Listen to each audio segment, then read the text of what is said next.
భయం నాకు.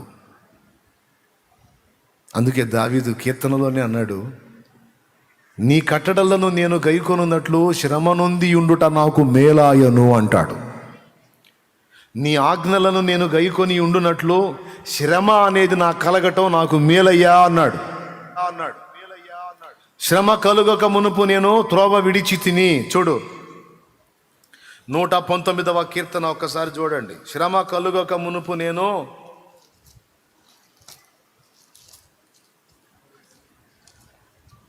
119వ కీర్తన 67 చదువమ్మా. శ్రమ కలగక మునుపు నేను త్రోవ విడిచి తిని ఇప్పుడు నీ వాక్యమును అనుసరించి నడుచుకొనుచున్నాను. దేవునికి స్తోత్రం కలుగును గాక. ఎప్పుడు విడిచాడంట? శ్రమ కలుగక మునుపు త్రోవ విడిచాడట. శ్రమ కలిగినప్పుడు త్రోవలోకి వచ్చాడంట. ఇప్పుడు చెప్పండి, శ్రమ మేలా కీడా? ఎప్పుడు బయటపడతాను అంటారు. ఓకే, తప్పకుండా నిన్ను బయట పడేస్తాడు దేవుడు, సందేహమే లేదు. అయితే ఒక్క మాట, శ్రమలో ఉన్నప్పుడు నువ్వు ఉన్న దీనత్వము, తగ్గింపు, పరిశుద్ధత, ప్రార్థన, దేవునికి చూపే విధేయత, ఇవన్నీ శ్రమ తీరిన తర్వాత ఉంటాయా? గ్యారెంటీ ఉందా? ఉంటే చెప్పు. డౌట్ లేదన్నా, ఇంకా ఎక్కువ చేస్తానన్నా. కొంతమంది బాధతో చెబుతారు, అసలు ఈ బంధకాలు ఉన్నాయి కానన్నా, అసలు ఈ బంధకాలు కూడా లేకపోతే అసలు ఇక పొద్దుస్తమాను ఇక అదే పనిలో ఉంటానన్నా అంటారు. నిజంగానే బంధకాలు దేవుడు తీసేస్తే కనపడేది కూడా కనపడకుండా తిరుగుతుంటారు. ఇక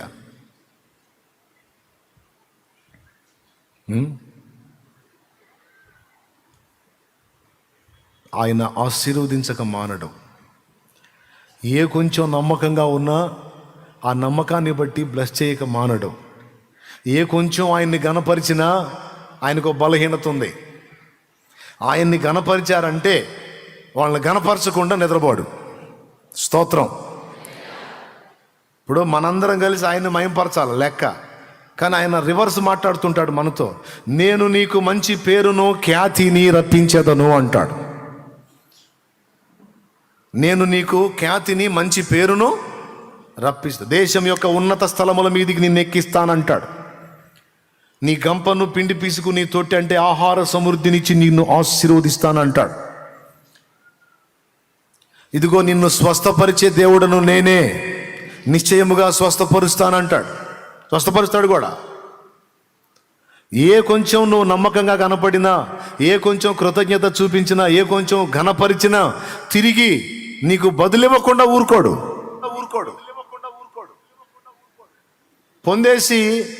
పొందేసి అలా వదిలేసేవాడు కాదు ఆయన. అది వచ్చింది సమస్య. సౌలు నమ్మకంగా ఉన్నాడు, రాజును చేయకుండా ఉండలేకపోయాడు. దావీదు నమ్మకంగా ఉన్నాడు, రాజును చేయకుండా ఉండలేకపోయాడు. ఏమర్థమైంది ఇప్పుడు మీకు? దేవునికి నమ్మకంగా ఉన్నట్లయితే ఇప్పుడు కాకపోతే ఇంకా 10 రోజులకైనా సరే ఖచ్చితంగా ఆశీర్వదించి తీరుతాడు. అంతే, కన్ఫామ్గా జరిగిద్ది. ఇందులో పక్షపాతం ఏమి లేదు. మళ్ళా తన ఎడల భయభక్తులు నిలిపి, తనకు విధేయత చూపి, తనను ప్రేమించే వారందరినీ కూడా ఆయన ఆస్తికర్తలుగా చేస్తాడు నిశ్చయంగా. అబ్రహామును అన్ని విషయాల్లో ఆశీర్వదించను అని ఉంది. అన్ని విషయాలంటే స్పిరిచువల్గాను, సంతానపరంగాను, భౌతికంగా కూడా. ఉండటానికి, తినటానికి సమృద్ధినిచ్చాడు. దాసదాసి జనాంగం ఇచ్చాడు. ఎంట పుట్టి అలవర్చబడిన వాళ్ళే 318 మంది యోధులు ఉన్నారు. అంటే ఒక మినీ సైన్యాన్ని రన్ చేస్తున్నాడు ఆయన. ఒక రాజుకు తగినంత ఐశ్వర్యవంతునిగా హేతుకుమారులు ఏం మాట్లాడారు? మా మధ్యన నీవు మహారాజువై ఉన్నావు అన్నారు అబ్రహాముని. నేనంతా ఆత్మ సంబంధంగా దీవించేవాడినే కానీ ఇగో శరీర సంబంధంగా నేనేం చేయను అన్లా. ఆత్మ సంబంధంగా దీవించాడు, శరీర సంబంధంగా కావాల్సినవి కూడా ఇచ్చాడా? ఇలేదా? ఖచ్చితంగా ఇస్తాడు. మళ్ళీ చెప్తున్నా, అందరికీ ఒక్కసారి చెప్తున్నా, సోదరి సోదరులారా, లైవ్లో ఉన్న వాళ్ళకి కూడా చెప్తున్నా, నువ్వు ఎన్ని రకాల ఇరకాటాల్లో, ఎంత ప్రెజర్లో, ఎంత ఒత్తిడిలో, ఎంత వేదనలో ఉన్నావు, వాటన్నిటి నుంచి నిశ్చయముగా దేవుడు విడిపిస్తాడు. నిన్ను ఆశీర్వదించేది ఖాయం. నీ తలనెత్తేది ఖాయం. ఈరోజు నీకే లేక పుట్టుకు లాటరీ కొడుతున్న స్థితిలో నువ్వు ఉండొచ్చు. నీ చేత 10 మందికి హెల్ప్ చేపిస్తాడు ఆయన. నువ్వు 10 మందికి పెట్టగలిగే స్తోమత నీ చేతికి ఇస్తాడు ఆయన. ఈరోజు నీకే వస్త్రం లేదు సరిగా, నువ్వు 10 మందికి బట్టలు ఇవ్వగలిగే కెపాసిటీ, ఆ సమృద్ధి నీకు ఇస్తాడు ఆయన. ఈరోజు నిన్నే ఆదరించే వాళ్ళారు, అనేకులు నిన్ను ఆదరించినట్లు నీవు అనేకులను ఆదరించినట్లు ఆయన చెయ్యగలడు. ఆయనకి సాధ్యం కాదా ఏంది? చేత కాదు దేవుడికి నిన్ను లేవనెత్తటం. అయితే ఇప్పుడున్నట్లే శ్రమకాలంలో నీవు ఉన్నట్లే నెమ్మది కాలంలో ఉండగలవా? ఆ మైండ్ నీకుందా అనేది ఇక్కడ ప్రశ్న. ఆయన వెతుక్కుంటాడని తెలుసా మీకు? బ్లెస్ చేసి ఆశీర్వదించి బాగు చేసి టెస్ట్ చేసుకుంటాడు. బ్రదరు, ఈ బాగుపడ్డాడు కదా, అంతకుముందు దీనంగా మొరపెట్టాడు కదా, ఇప్పుడు లైన్లోకి వచ్చాడు కదా, ఎట్టున్నాడని కనిపెడతాడు. అట్ట ఎందుకు కనిపెడతాడులే అనవాకండి, ఖచ్చితంగా కనిపెడతాడు. అంతకు ముందున్నట్టే ఉన్నాడా, లేకపోతే ఏమైనా తేడాలు వచ్చినాయా అని ఖచ్చితంగా చూసుకుంటాడు. ముగ్గురు చూపిస్తాం మీకు బైబిల్లో, ముగ్గురిని. సింపుల్. యోహాను సువార్త 9లో ఒకడు కనపడతాడు, యోహాను సువార్త 5లో ఇంకొకడు కనపడతాడు, మత్తయి సువార్తలోనూ లూకా సువార్తలోనూ ఒకడు కనపడతాడు. స్తోత్రం. యోహాను 9లోనేమో పుట్టినది మొదలుకొని గుడ్డివాడైన మనుషుణ్ణి ప్రభువు స్వస్థపరిచి తర్వాత వాడు ఏం చేస్తున్నాడో, వాడు ఎలా ఉన్నాడో మళ్ళీ వాడిని వెతుక్కుంటా పోతాడు. యోహాను సువార్త 9లో పుట్టినది మొదలుకొని గుడ్డివాడండి, ఉమ్ము ఊసి బురద చేసి ఆ బురదను వాడి కళ్ళకి రాసి సిలోయమను కోనేట్లోకి వెళ్ళి కళ్ళు కడుక్కో చూపు పొందుతామని పంపిస్తాడు. చూపు వచ్చింది. చూపు వచ్చినందుకు గాను ఊరోళ్ళు మనోడిని నిలబెట్టి పంచాయతీ పెడతారు. పంచాయతీ ఎందుకంటే చూపు వచ్చినందుకు కాదు, ఆ చూపు యేసు ప్రభు ఇచ్చాడు అన్నందుకు. పంచాయతీ మీటింగ్ పెడతారు. పెట్టంటారు, ఆయన ఏదో ఉమ్మూసాడు, బురద చేశాడు, ఆ బురద కళ్ళకు రాశాడు, నాకు చూపు వచ్చిందని అన్నీ చెప్పవాకు. దేవుడు నన్ను స్వస్థపరిచాడని చెప్పు, దేవుణ్ణి మయంపరచు, యేసును కాదు. యేసును గురించి నువ్వు సాక్ష్యం ఇవ్వద్దు అంటారు ఆ ఊర్లో వాళ్ళు. అయ్యా దేవుడే బాగు చేసినోడు, దేవుడే. ఇదిగో నన్ను ముట్టినవాడు యేసు, దేవుడే, ప్రభువే. దైవశక్తి ఆయనలో లేకుండా ఆయన ఉమ్మికి గుడ్డివాడి కళ్ళు తెరవగలిగే శక్తి ఎక్కడి నుంచి వచ్చింది? కాబట్టి ఆయన దేవుడే, ప్రభువే, నా కళ్ళు ఇచ్చినటువంటి సృష్టికర్తే అని వీడంటే తలా ఒక మాటని వాడిని నానా బీభత్సం చేసి చివరికి ఊళ్ళో నుంచి వెలేస్తారు. మేలు పొంది నాకు సాక్షిగా ఉన్నాడా, లేకపోతే మేలు పొంది ఎంత చెడ్డ ఊరు కావాలే, మనోళ్ళు కావాలే అని నాకు హ్యాండ్ ఇచ్చి వాళ్ళని సెట్ చేసుకున్నాడా? అయితే మనోడు ఊరికడ్డం తిరిగాడు,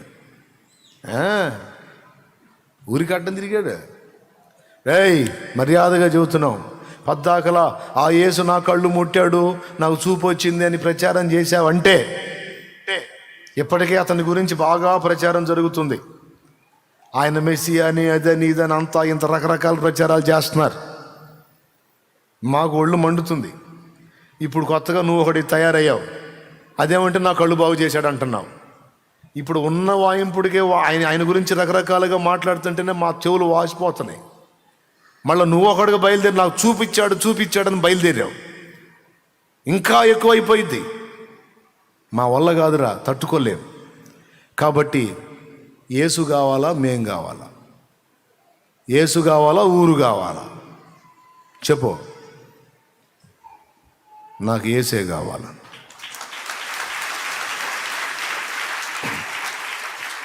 కళ్ళు లేక తడవలాడుతూ గుంటా మెట్ట కానకుండా బోర్ల పడి ముక్కులు మూతులు పగిలి రక్తాలు గారుతా తిరిగారా? ఒక జాలుందిరా మీకు? నా చేతిలో అంత రూపాయి వేయటానికి ఎన్ని సణుకోనేసారా మీరు? ఎంత ఏడ్చుకున్నాను రా నేను.